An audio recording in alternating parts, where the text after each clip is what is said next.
Hello and welcome back to Nation News Touchline Report, brought to you by Courts Ready Cash, ready when you are. I am your host, Nick Maitland, and today we are ready to discuss the Barbados game against Anguilla on Tuesday, a part of their World Cup qualifying campaign for Qatar 2022. I am joined by Nation News journalist Anmar Goodridge-Boyce and, of course, Pee-wee Gilkes, Renaldo Pee-wee Gilkes, who's a coach, commentator, pundit, everything to do with football, and we covet these two guys' opinion on this game. First of all, let us go back to Panama. We lost to Panama, unfortunately, last Thursday, 1-0. A narrow defeat, late defeat, heartbreaking defeat.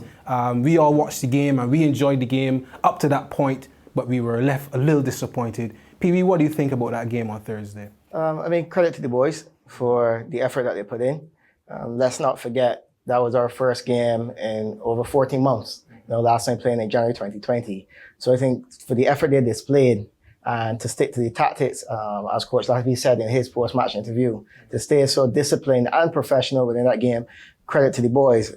Also, which worked against us, that we had the mere 2 weeks to prepare for our team, the magnitude of Panama, who are ranked number 5 in the Confederation, 2018 World Cup attendees. So we started, as people said, behind the 8 ball. But to succumb to a score of 1-0, it says that we were able to compete. We didn't just participate, we were able to compete. And I just think the guys gave everything. Just saw in the last 15 minutes or so, the legs started to drop, a bit of physical and cognitive fatigue. And that's how we were able to concede at the end. But I give credit to all those who contributed. The coaching staff deserves a mention for their hard work. And more credibly, I think the players actually deserve a salute from all of us for the effort they displayed. Anmar, tell me about the game. And you were obviously watching it from a different point of view. You were analysing the game as well as reporting on the game. Obviously, 0-0 at halftime was an accomplishment for us. What do you think was going through the minds of the guys at that time? I definitely thought it was a great performance by Barbados. I think before the match, in our post-game analysis, I think Pee-wee said 3-0, or I said 3-0, Pee-wee said 2-0, before the game started. So I have to give the boys credit in terms of proving us wrong. Like I said, a great performance from the guys, defensively sound. I was very impressed with, Christian Pierce, Mario Baga-Williams, Carl Hinkson, and Rashad Smith in terms of keeping the shape. I thought Barbados played well up until that point in the 83rd minute, obviously losing a bit of concentration and allowing Panama to get in and score the goal. What I would say though as well is that Panama had a number of opportunities inside the first 10 to 15 minutes that went a-begging. A bit of fortune for Barbados, but in international football, I think sometimes you need luck. What I thought that Russell Latapy would have been telling his players at halftime would be to stick in. We've done half of the job. Now it's time to go and get the other half of the job done. I think, like I mentioned before, that Barbados were playing good up until that point. And I think it's just a bit of tired legs that would have let the boys down. But we could have grabbed the lead too. You remember that instance with Lee Clark? I think he did well to strip the goalie at that point. Just a matter of decision making. And who knows? I think that was the best opportunity in the game. For Barbados. Yeah, and who knows? If we had gotten that opening goal, complexion of the game could have changed. I think at that point, though, Lee Clark, when he realized that he had dispossessed the goalkeeper, I thought he probably got a bit excited. Eyes probably lit up. This could be the moment, considering the stats in the game. Obviously, Panama had more shots than us. So I think at that point, Omani probably got a little bit too excited. I think there was another player running in. Yeah, there was another player coming in the box. I couldn't remember which way it was. And if he wasn't comfortable on his left, there was the opportunity to pass it. So we could take that one important equalizer. I remember one of the substitutes, KNC had one as well. Yeah. But I think he shot a bit too soon. Again, maybe the trigger happy type mentality. But let's speak about that, because when we see these guys at Wildy, these guys are banging in those goals. If that was Omani at Wildy against Empire, that would probably be in the roof of the net. So what's the psychological, I don't want to say deficiency, but what's the psychological edge you need to have in order to be patient and comfortable around the box? Let me ask Pee-wee first. Realistically, it's about conditioning, and when you play international football, you need repetition. Yeah, you need constant repetition. And again, after not playing for almost 14 months, let's say, for example, we had played Panama immediately after we played Canada, let's say March or April, we would be in much better standing to face that Panama team. Yeah. So to answer your question, when you go into international matches, it's a whole total ball game. Again, referencing Coach Lahapi, he said some of the guys' highest level ever played is playing in the BFA Premier League, just what you mentioned. And here you're coming up against guys who are playing week in, week out professional football, where the standard is high every single week, whether it be in training or whether it be in matches. So I think some of the guys have a bit of a psychological block making that transition from club to country, because the requirements are totally different. Gameplay at such a high intensity, and like you're there to win really. So whereas you may see a teammate playing for Empire, a national team, and they say, "Oh, hey, I ain't gonna tackle Maitland. We got a friendly coming up." When you play against another country, hey, it's almost like war. And I am a good player, let me just remind you all.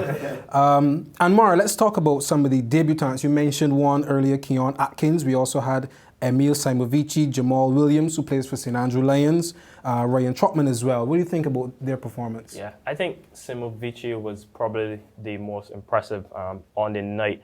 Obviously making your debut for Barbados, coming in and playing a crucial role in the midfield. I thought he held it down pretty well, given that it would have been his first time playing with the boys. Obviously, he would have trained, but this is a different setting, actually being in a match. So I thought he was well. Yeah, I thought Keon Atkins, he came into the match, obviously, I think around the 55th minute, around that time. And I thought he adapted well in terms of the conditions. What I was pleased with, though, is that the head coach, Russell Ladapi, he gave a number of players the opportunity to make their debut, especially, players like the young Jamal Williams. So I think is a case where we are going to see that Mr. Ladapi is definitely for the youth, and I think that's good in terms of developing our football and the way forward. So I definitely agree and was definitely happy to see some of the younger players. Ryan Trotman, the biggest name that was on debut.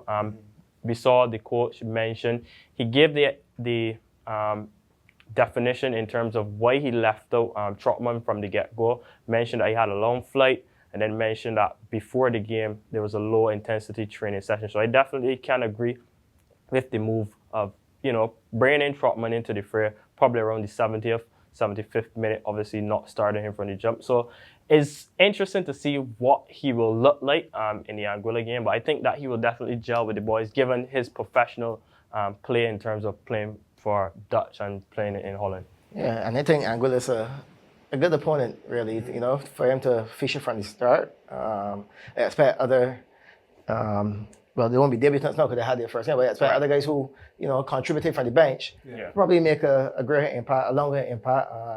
A bit of bias, but I'm interested to see young Speedy Gittings. You guys will know why. One of the most exciting players in the Premier League, probably one of the most exciting players I've ever coached. So no pressure, Coach Russell, but Speedy Gittings. Well, that game is now past, and we are now looking forward to our game with Anguilla tomorrow night. And when we come back, the guys will give their prospective starting lineups and what they expect from tomorrow's game.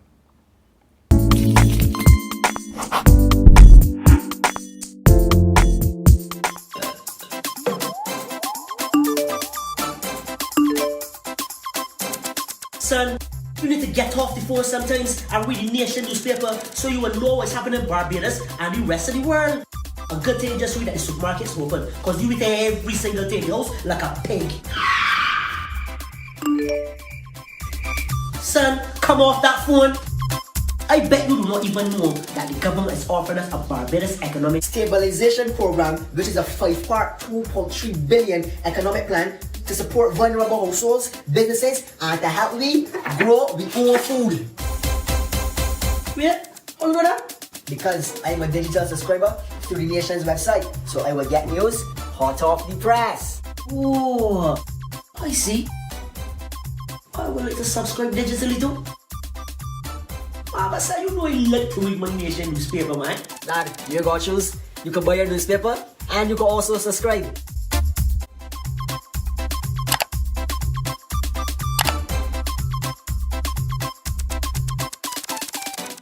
Hello, welcome back to Nation News Touchline Report, brought to you by Courts Ready Cash, ready when you are. And we are ready to discuss the Tridents game with Anguilla tonight. And Anguilla, not one of the most heralded teams in the region. So a lot of the pundits and analysts expect the Tridents to have a very comfortable victory, but that still is to be determined. Renaldo, what do you think about Anguilla? What do you think of our chances against them? Looking at Anguilla, as we were discussing offset, we've earned our biggest victory in history versus Anguilla, 7-1, but that would have been in 2009. The Dolphins, as they are known, they haven't really been one of the powerhouses or one of those teams of major concern for us in the past in terms of competition. And their Nations League qualifier, they conceded, I believe they had a goal difference of -19. Yeah, they scored just 2 goals in the group, which included Guatemala and Puerto Rico. So judging by those statistics, and then also what we would have seen versus Dominican Republic in their opening encounter of these Concacaf qualifiers, I don't want to seem as though I'm demoralizing them or crying them down, because football does play on the day. Yeah. But I do see us earning a comfortable victory in this particular encounter. I will reserve the scoreline till after, but based on what I saw from our guys in terms of effort and organization, I believe that we can gain 3 points, valuable 3 points, and necessary 3 points in order to stay on the heels of Dominican Republic and Panama, both who had 2 victories already. So I believe that we should get by the Dolphins of Anguilla. Now, we have a bit of a longer turnaround time than Anguilla did. Anguilla played on Saturday, I believe, and they play again on Tuesday, whereas the Tridents played Thursday and play again Tuesday. So is that going to make any difference? Yes, it definitely will, especially seeing that, similar to us against Panama, they were without the ball a lot. They were doing a lot of chasing. And that does call for, and that does exert a lot of energy. So having those extra days will pay off for us.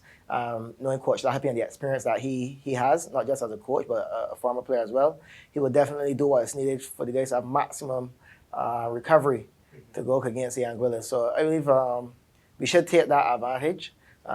As in the previous game, we were not the team within the advantage. I know that we do have it within our hands. I think we must utilize it. Anmar, I know possession is key to us winning this game, making the Anguillans chase us again, but what else will be the keys for us? Yeah, I think we have to put the ball in the back of the net. I think it's that simple. Coach Lahapi would have been mentioning before that he was not ideally happy with the goal scoring opportunities that Barbados created versus Panama. So I think it is vital for us to get a bag of goals here. Anguilla ranked 209, Barbados ranked 162. So I think that Barbados can comfortably beat this Anguilla team. Like PB mentioned, our biggest victory has been over this Anguilla team, 7-1, obviously previously. But I think it is crucial for us to score a lot of goals here in terms of goal difference as well, to keep the pressure on Dominican Republic and the same Panama. I think it's a must-win game for Barbados if we are to, challenge and to remain on the toes of, the big teams in this group. So I think what will be important for Mr. Lahapi and the Barbados Tridents, obviously, is to get the ball in the back of the net. Superb. Now, the Anguillans are known as the Dolphins, the Tridents from Barbados. Barbados is known as the land of the flying fish, so there's already a bit of a rivalry there. But there's a bit more to this rivalry in the dugout. It's a stern rivalry, I called it. Stern John, a former national player of Trinidad and Tobago, as well as Mr. Lahapi, good friends, former teammates, going at it on the touchline. What do you think is going to happen? Well, of course I know what you think is going to happen, but is that going to add a bit more spice to that game? Yeah, I believe it's going to add bragging rights is always a good thing to have and a good thing to rival friends for, I believe that they would try to get in each other's heads, particularly Stern. I remember him as a player. He was one that was very, very slick, very sharp, trying to get in defenders' ears and so on. So I am looking forward to that particular rivalry, but there's also another rivalry. I don't know if you guys remember young Jermaine Hughes, who once played at KFL. He actually won the Premier League here in Barbados with the KFL, the University KFL team. 2016, I believe. Yeah, and he played in the midfield with Joe Moore Harris, who they will now be at opposite ends. So I look forward to that battle, particularly in the midfield. I know they're still pretty good friends, but as I mentioned earlier, when it's country versus country, they're no friends. It's almost war.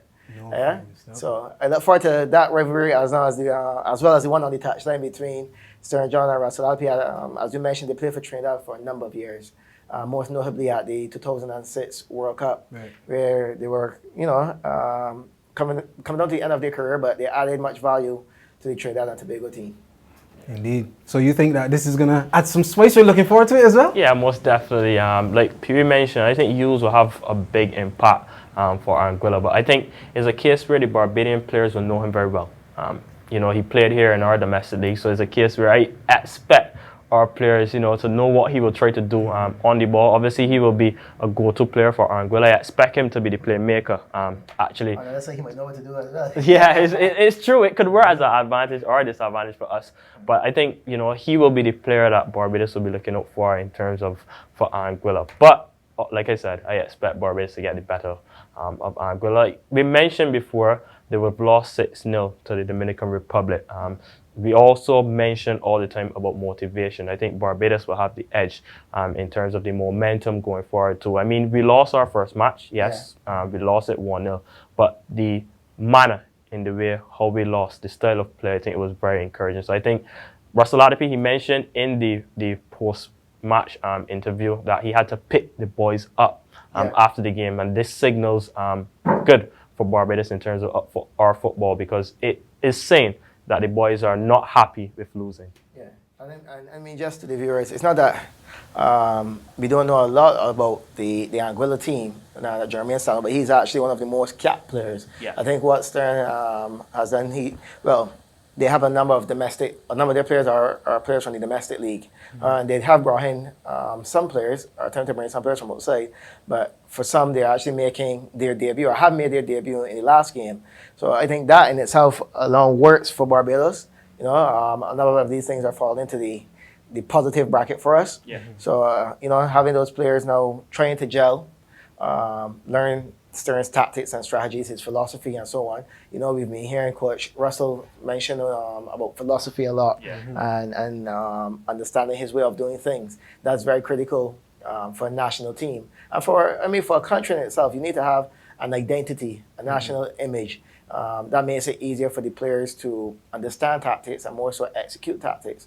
So just to wrap up on that particular point, I believe that we stand in the advantage for the mere fact that they're having so many new players coming in, having to adapt so quickly. Just to add to what you mentioned about the philosophy, Renaldo, I noticed that when Barbados was playing Panama, we had every single player behind the ball. So I don't know if this is something new that Mr. Ladapi is trying to implement, but I saw even Reece Stephen, he was playing as our point striker, and he was back defending, and we also kept our shape. So I don't know if you could tell us a little bit about if that's part of his it might be the philosophy. It might be the state of the game, or what is required, but I'll keep my eyes peeled out for the next game. Definitely. Superb, gents, two of the best ever. When we come back, we'll be looking at the score predictions and the team predictions for Anguilla and talking about some other football-related things.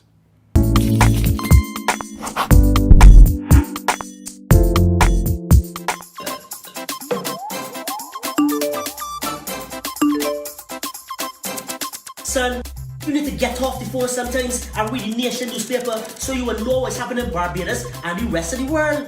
A good thing just read that the supermarket's open, because you eat every single day in the house like a pig.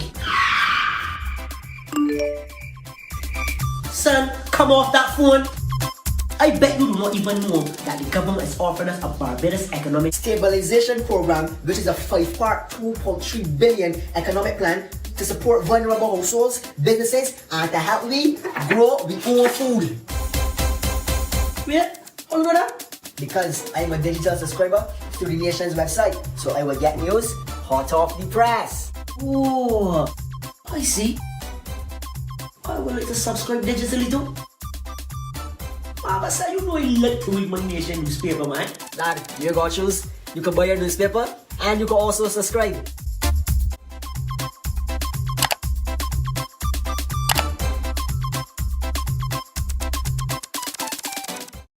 Welcome back to Touchline Report, brought to you by Quartz Ready Cash, ready when you are. And guys, I noticed something very interesting on Thursday. I realized that we were very engaged on the social media. All of us, we use social media as part of our day-to-day jobs, but I found that the fans, the 12th man, really was behind the team during that game. Of course, the game was available on certain networks, so people were able to see it. But what do you think about that 12th man, that support for the national? You know what? I'll let Anmar tell us more first. He spent a bit more time on social media than me. He's more of a social media person now. Celebrity. He's in that age group, yes. He's a celebrity. Social media as well. celebrity. Yes, Anmar G-Boyce, follow him on all social media. Yeah. So what do you think first. about that 12th man? Yeah, I think it's very important for our national teams. I think the coach, was a lot of people that have been mentioning that, and the president of the Barbados Football Association, Randy Harris, he says that he wants the Barbadian public to rally more behind the Tridents, which is a fair thing to ask for. What I would say though is that on Twitter and Instagram, I saw a number of our fans following the game, and I was very pleased, very encouraged about that, because we hear a lot of thought about our football and the standard and the quality of it. So it's very intrigued that the Barbadian fans took to social media to give their tweets, put it on Facebook, to let the players know that they were definitely happy with the performance and they were supporting the team. So I think we got a good feedback in terms of the supporters on social media, and I was pleased with that. Yeah, well, as you know, this is the information era, right? And as Anmar said, there were a number of messages, tweets, posts, and so forth. Some positive, some not so positive. Yeah. We also heard that how some of those comments affect the players who do see them. And I see that a bit two ways, because again, the internet is out there for everyone. Yeah, you can either see it or not see it. It's up to you. So what I would say to the players is that if you know someone else's opinion is going to trigger you or affect you, don't read it. Like on game day, don't tune into social media, leave it out altogether. Focus primarily on the task at hand. And same way that the critics have a task, they have an objective, they have a role, you do as well. Focus on your game, silence the critics with your performance, and let bygones be bygones. On the other side, we all want to see Barbados do well. No Barbadian don't want to go out there and see Barbados losing, or being embarrassed. So I believe that some of the criticisms or some of the comments may be considered a bit harsh, but I believe they come from a good place.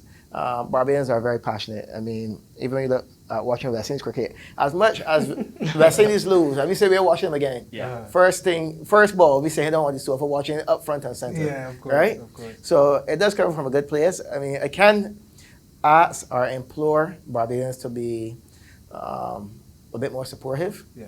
However, there's the internet, everything's out there. Everyone's entitled to their own opinion, to their own views. But to the players, if you know that someone else's opinion of you is going to affect you, disregard it. Don't go on social media, leave it out altogether.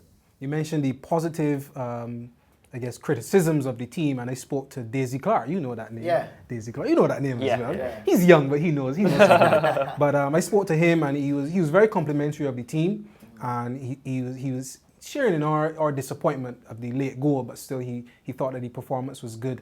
And of course, when we hear those guys who were there and did it already, and we put some weight on their opinion, and these guys are not looking to discredit the team or just to bash the team for no reason. They actually care, and he really expects us to defeat Anguilla. So I'm hoping that he can get his wish come true. Now, we discussed the 12th man. Now it's time to discuss the 11 men who will represent Barbados in that game against Anguilla. Anmar Goodridge-Boyce is very ready, has his iPhone out already trying to tell us what's going on. So give me your 11 and why you picked this 11. So Maitland, I've gone with a different formation. In the first game, I went with a 4-2-3-1. I've actually gone now with a 4-3-3. So I've gone back with Primus in goal. I thought he was exceptional versus Panama. He made some very good saves. I wasn't a bit concerned about his positioning or anything. I thought he did well considering, that Barbados would not have played for an entire year. I've gone with the back line goes unchanged. So at right back, I've gone with Carl Hinkson, Christian Pierce, Mario Williams, and Rashad Smith. That will be the back line. I've gone with Samuel Vici. I think he keeps his place given his performance in the opening encounter. Jomo Harris will play in the defensive midfield role. I think although we're playing Anguilla, there is still room and there's still place for that defensive midfield player. So I think we must not underestimate the opponents. There's still need for that protection in front of goal. I've gone with Omani Leacock as the other midfielder. And the three up front, I've gone with Trotman. I think he will make his start for Barbados, his first start for Barbados in this game. Given his experience, he is one of 2 professional players on our team. Going with Holligan up front, I think he will play more of the centre forward role, and obviously the captain Jules, he completes the front line for me. Yeah, I think based on his experience too, and like I would have mentioned on the last episode, he would have been scoring in this tournament already. So I think that he has a lot to play, and he will play a critical role in our team. Okay.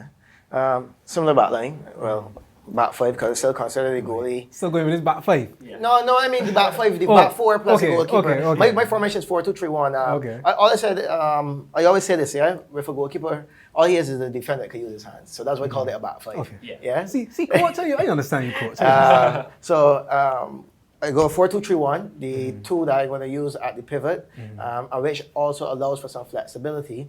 You would recognize why I say that based on the person that I select. So Jomo and Nikolai Brathwaite being able to, depends on the lack of resistance, the resistance or lack of resistance that Anguilla is offering. So let's say we start with the 2.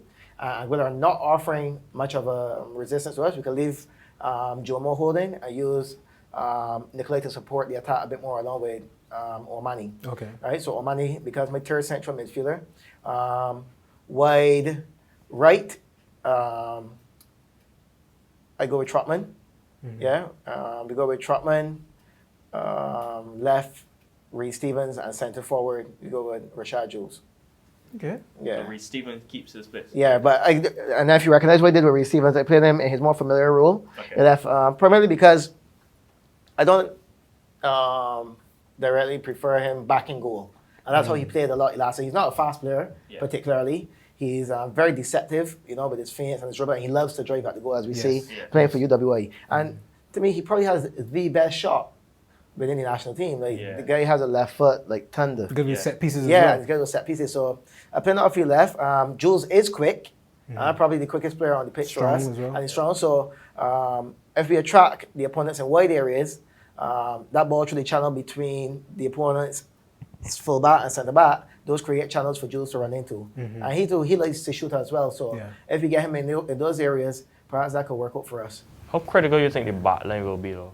The back line, most necessarily, they got to be switched on, especially for the mere fact, if we do have the ball a lot, as you know, complacency can kick in. So they will need to be switched on 100% throughout the game, all 93, 94 minutes. I believe, we will get those minutes at the end. But I believe the cohesion, one of the things, I'm glad you mentioned that very quickly. In the initial phase of the Panama game, I saw that Smith was going out to challenge in areas of the pitch that were, I would say, problematic, because him going into challenging those midfield areas, it caused a disattachment between the back line and the midfield. It kind of left a gap when he stepped into that midfield line, and left a huge space between him and Pierce, who usually played the left centre back. So just a matter of concentration and cohesion, I would say, would be critical for the defense. I'm glad you mentioned concentration, because I think that is what let us down versus Panama. I think in those latter stages of the game, so we saw how the goal scored, ball over the top, and obviously, some of our defenders were more or less drawn out, and there was space in the mid of the area for Panama to get in. And I thought what should have happened there is that we saw Pierce a bit while watching as the ball comes over. Primus was a bit, he went to his left a bit early, and then was kind of out of position to center goal, and Panama had a free shot on goal. So I think we need to more or less be focused in the latter stages, and like you mentioned, work on our concentration. So let's concentrate on some score predictions here now. I'll go first. Last time I went last. Yeah, you go my prediction for Tuesday is 2-0 to the Tridents. Modest, 2 goals is good enough over 90 minutes. I think that'll be good enough for us. All right.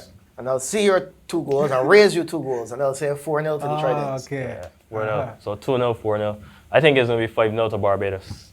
I think Barbados will score big here, considering the fact that, we, in terms of the momentum, we're going in with a strong, very positive ahead of that last game. So I think I think Barbados will get a bag of goals here. I see Jules getting on. I think Trotman can score as well. Like you mentioned, Reed, I think he can get in with the goals as well. You say a bag of goals, so maybe Bagger could get a goal as well. Probably Mario Williams. Or somebody's He's with good a, on with a set nickname. Yeah, somebody with a nickname, Fatty, one of them. Face. You know, these nicknames are absolutely brilliant, but we hope that the guys will put in a great performance against Anguilla. We are expected to win.